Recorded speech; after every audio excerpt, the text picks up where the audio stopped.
ہزاروں لاکھوں درود و سلام حضور صلی اللہ علیہ وآلہ وسلم پہ، ان کی آل پاک اور ان کے نائبین پہ۔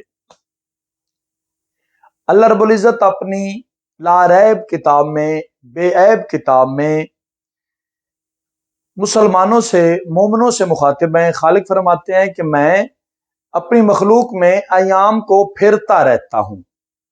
مثلا اگر میں نے کسی کو امیر بنایا ہے تو وہ غربت کی امید رکھے، اگر کسی کو حکومت دی ہے تو وہ محکومیت کی امید رکھے، اگر کسی کو دولت دی ہے تو وہ غریبی کی رکھے، اگر صحت دی ہے تو وہ بیماری کی رکھے، اگر میں نے کسی کو غم دیا ہے تو وہ خوشی کی امید رکھے۔ یعنی کہ ایام کو اللہ رب العزت مخلوق میں پھرتے رہتے ہیں۔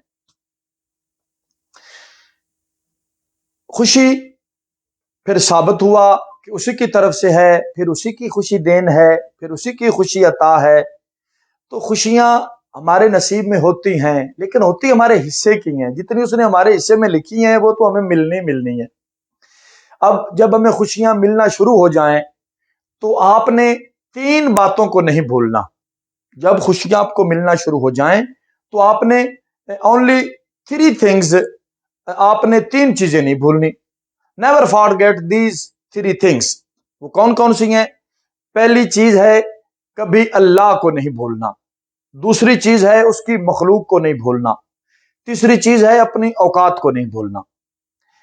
اللہ کو اس لیے نہیں بھولنا کہ چونکہ خوشی اسی نے دی ہے، وہی خوشیاں عطا کرتا ہے، تو اس خوشی میں اس کو نہیں بھولنا، اس کے احکامات کو نہیں بھولنا۔ آپ جتنے بھی خوش ہوں اس کے احکامات پہ عمل کرنا ہے۔ جس کو اس نے جس سے روکا ہے اسے رکنا ہے، جس کو کرنے کا حکم دیا ہے وہ کرنا ہے۔ یعنی کہ اللہ کو نہیں بھولنا۔ اللہ کو نہ بھولنے کا یہی مطلب ہے کہ اس کے احکامات کو نہ بھولا جائے۔ خوشی میں بھی اس کی ذات کو نہیں بھولنا، کیونکہ اسے سجدہ کرتے ہیں وہ اسے کرنا نہیں بھولنا۔ دوسری بات میں نے گزارش کی ہے وہ ہے اس کی مخلوق کو نہیں بھولنا۔ ہاں، جب آپ خوش ہوں تو آپ نے اس کی مخلوق سے اپنا صرف نظری نہیں کرنی۔ آپ نے یہ نہیں کرنا کہ کوئی کس حال میں ہے، مجھے کیا، میں تو اپنی خوشی میں مگن ہوں۔ نہیں، اپنی خوشیوں میں اس کی مخلوق اس کو بہت پیاری ہے۔ آپ اور میں بھی تو اس کی مخلوق ہیں نا۔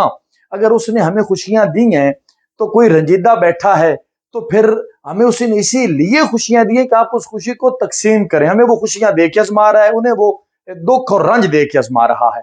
تو ہمیں خوشی اور رنج کے اس موقع پہ اس کی مخلوق کو یاد رکھنا چاہیے، ہمیں ان میں خوشیاں تقسیم کرنی چاہیے، ہمیں اس کی مخلوق کو اپنی خوشیوں میں شامل کرنا چاہیے، ہمیں ان کو خوشیوں میں ساتھ لے کے چلنا چاہیے۔ کوئی بھی موقع ہو تو ہمیں اس کی مخلوق کو اپنے ساتھ شامل رکھنا چاہیے، خوشی میں نہیں بھولنا چاہیے۔ اور تیسری بات اکارڈنگ ٹو می جو سب سے میجر ہے، جو میری تحقیق میں، جو میری سوچ میں سب سے بڑی چیز ہے، وہ ہے اپنی اوقات کو نہیں بھولنا۔ یعنی کہ یہ نہیں بھولنا کہ میں کیا ہوں، میری اوقات کیا تھی، یہ نہیں بھولنا۔ کچھ بھی نہیں، نہ آپ کی کچھ اوقات ہے نہ میری کچھ اوقات ہے۔ ہم نہ صرف آخر پہ ایک ہم ایک مٹی کا ڈھیر ہے، وہ بھی نصیب سے ہے۔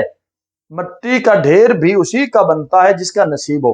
تو ہم نے اپنی اوقات کو نہیں بھول جانا کہ جب ہمیں خوشیاں آئیں ہم بھول جائیں کہ ہم تو بھائی کوئی مخلوق ہی اور ہیں، ہم تو بھائی کوئی اعلیٰ نسل ہیں، ہم تو پتہ نہیں کون ہے، اور لوگوں کو ہم اپنے پاؤں تلے روندتے جائیں۔ نہیں، ہم نے اپنی اوقات، ہمیں اپنی اوقات کا تو پتہ ہوتا ہے نا۔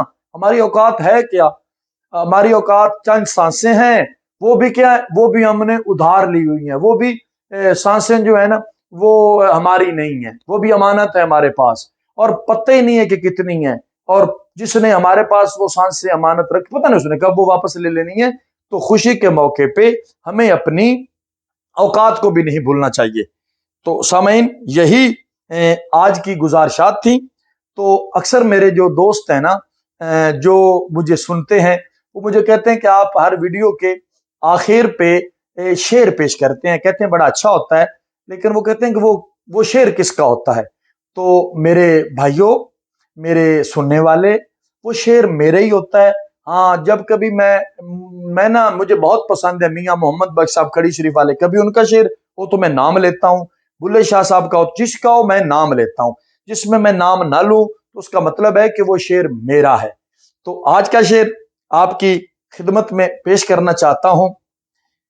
دنیا میں کوئی بھی چیز ہرگز نہیں مستقل، جو اونچے سر دکھتے ہیں وہ خم بھی ملیں گے، قدرت کا فیصلہ ہے دل میں رہے خیال، خوشیاں تجھے ملی ہیں تو غم بھی ملیں گے۔